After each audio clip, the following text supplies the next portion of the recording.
This is how I almost messed up my photo shoot last month. My friend Russell invited me out to shoot his E30 Ruby Star car.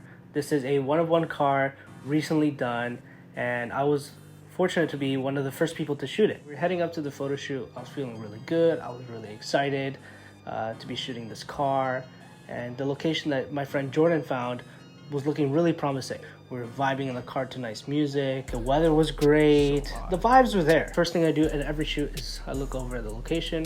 I'm scoping the location.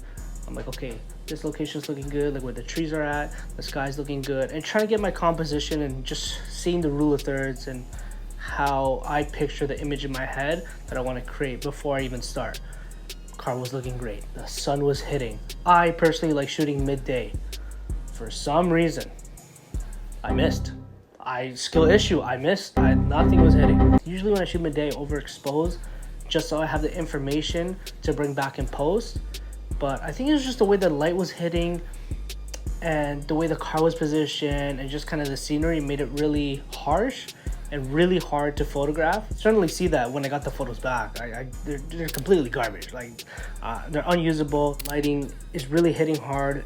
It's dark. The shadows are muddy, and you're losing that color, you're losing that detail. So bringing it back is really hard. And normally I don't show photos like this ever, but I'm gonna showcase you because it's a learning process that I have during shoots, and I want to showcase that I'm not perfect, because a lot of people think that I shoot everything perfectly, and I mess up a lot more than you'll ever see. I think it's important to learn how to shoot in a lot of different conditions, because trying the midday stuff, you learn. Like now I learned, okay, this type of lighting is different, so I need to take it to another spot where there's a mixture of shade and lighting, but it's not fully blown out by sun. That's how I've learned how to shoot in multiple different unique and I guess difficult situations, is by actually putting those to the test and seeing how those would work. I think it's important to be asking different people questions like, why are you shooting that way? What do you see in that? Because I miss a lot of things, right? And get your gears going. And especially when I was in that rut, I kept asking questions of other people, because from there I kind of get my mind going. I'm like, okay, like I know where I want to get myself into the groove. I know where I want to shoot, and I know where I want to go next with the car. When we went to the second part of the location, which was still in the same area, we decided to put it under some shade. And the shade was really nice because you could see the greens really pop out. It wasn't overblown where the sun makes it look yellow, and the car just kind of really sat well with the green. The sun was hitting part of the car proportionally right. The shade was nice. So I knew when shooting a film, I had to expose for the shadows.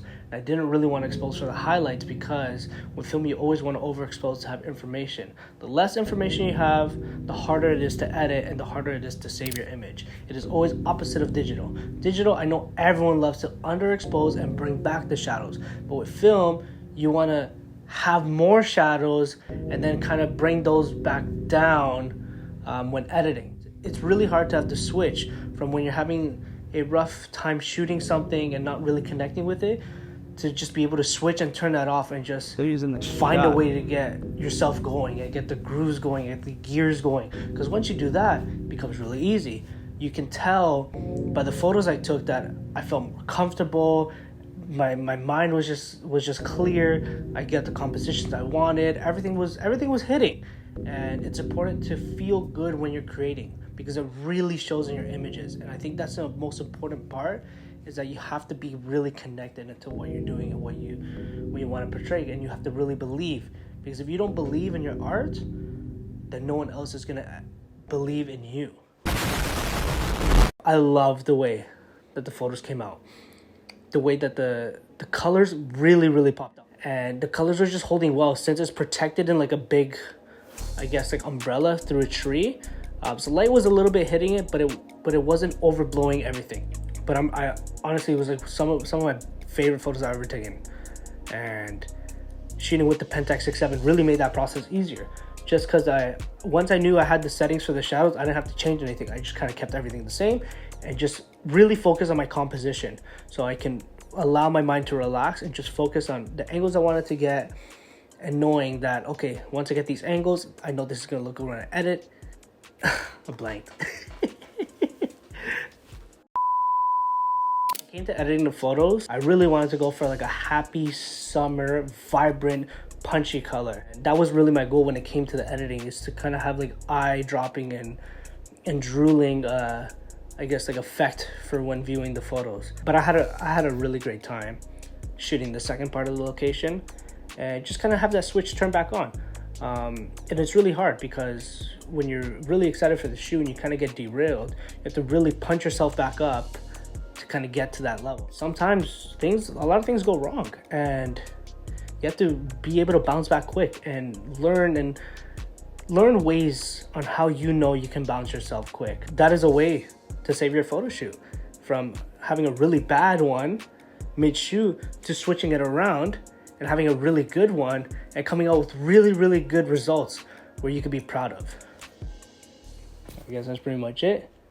Until next time. Long trip. You gotta bag the car, you know?